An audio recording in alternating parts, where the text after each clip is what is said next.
हरे कृष्णा, राधे राधे। आज हम आपको बैसाख मास का दूसरा अध्याय सुनाएंगे।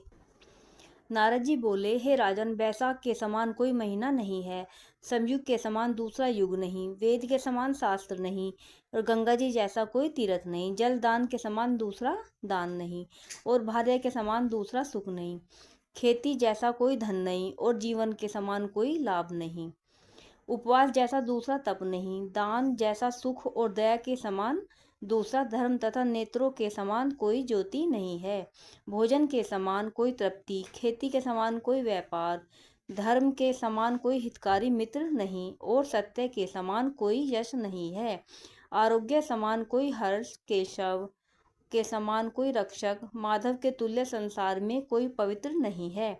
ऐसा परमोत्तम बैसाख मास शेष शाही भगवान को सदा प्यारा है। भगवान के प्यारे इस महीने को जो लोग बिना व्रत के व्यतीत किए रहते हैं, वह धर्महीन होकर शीघ्र ही पशु योनि पाते हैं।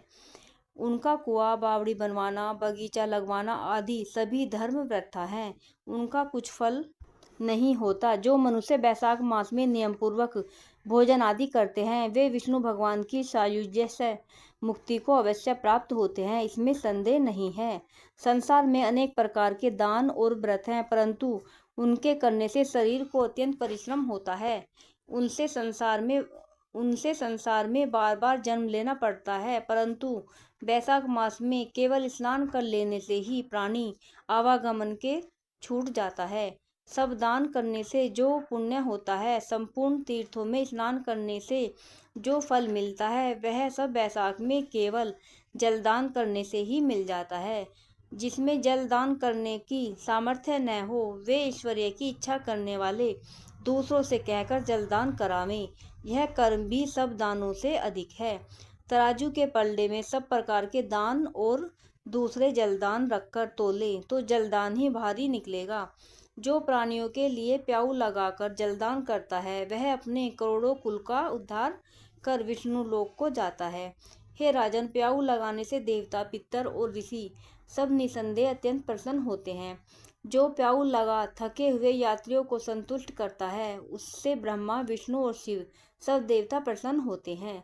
जो जल की इच्छा हो तो जलदान करें, छाया की इच्छा हो तो छतरी दें, और हे राजन, जो विजन की इच्छा हो तो बैसाख मास में पंखा दान करें। जितने दान बताए हैं, उनमें जलदान, छत्रदान और पंखा दान सबसे उत्तम है। इन्हीं का दान बैसाख मास में अवश्य करना चाहिए। जो वैशाख के महीने में कुटुंबी ब्राह्मण को जल से भरा घड़ा नहीं देता, वह चातक की योनि पाता है। जो प्यासे महात्मा को शीतल जल पिलाता है, उसे हे राजेंद्र 100 राजसूय यज्ञ करने का फल मिलता है। जो धूप, परिश्रम और पसीना से व्याकुल ब्राह्मण को पंखे से हवा करता है, वह सब पापों से रहित हो गरुण के समान हो जाता है। जो मनुष्य बैसाख में ब्राह्मण को पंखा नहीं देता, वह अनेक प्रकार के वात रोगों से पीड़ित हो नरक को भोगता है। जो थके ब्राह्मण को वस्त्र से हवा करता है, वह सब पापों से छूट विष्णु भगवान की साजुश से मुक्ति पाता है। जो शुद्ध मन से ताड़ का पंखा दान करते हैं, वे सब पापों से छूट विष्णु लोक को जाते हैं। तुरंत श्रम दूर करने वाले पंखे का दान नहीं करने वाले अनेक प्रकार की यातनाएं भोगकर संसार में पापी होते हैं। हे राजेंद्र, आध्यात्मिक दुख की शांति के निमित्त बैसाख मास में छतरी दान करना चाहिए। जो मनुष्य विष्णु भगवान के प्यारे इस बैसाख मास में छतरी दान नहीं करते, उनको कहीं छाया नहीं मिलती और वे महाकूर पिशाच बन पृथ्वी पर घूमते हैं। बैसाख में जो खड़ाऊ दान करते हैं, वे यमदूतों का तिरस्कार कर विष्णु लोक को जाते हैं। जो बैसाख मास में जूता दान करते हैं, उन्हें नरक की यातना नहीं भोगनी पड़ती, न उसे संसार के दुख सताते हैं। ब्राह्मण के याचना करने पर खड़ाऊ दान करने वाला पृथ्वी पर करोड़ जन्म तक राजा होता है। जो मार्ग में श्रम को दूर करने के लिए स्थान बनवाता है, उनका फल वर्णन करने में ब्रह्मा भी असमर्थ हैं।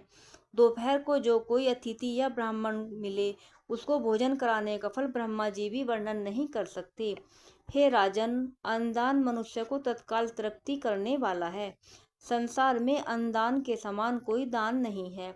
जो मनुष्य मार्ग से थके हुए ब्राह्मण को आसरा देता है, उसके पुण्य करने की ब्रह्मा में भी सामर्थ्य नहीं है। भूखे मनुष्य को स्त्री, पुत्र, घर, वस्त्र, अलंकार, आभूषण कुछ भी अच्छे नहीं लगते। पेट भरने के लिए सब अच्छे लगते हैं। इसलिए अन्नदान के समान न कुछ हुआ है, न आगे होगा। जो बैसाख में थके ब्राह्मण को अन्नदान नहीं देता, वह पिशाच बनकर पृथ्वी पर अपना ही मांस खाता फिरता है। इसलिए ब्राह्मण को यथाशक्ति अन्न देना उचित है। हे राजन, अन्नदाता माता पिता को भी भुला देती है। वह दानी ही को अपना सर्वस्व समझने लगता है। इससे त्रिलोकी में सब अन्न की ही प्रशंसा करते हैं। माता पिता तो केवल जन्म देते हैं, परंतु पंडित लोग संसार में अन्न के दानी को ही पिता कहते हैं।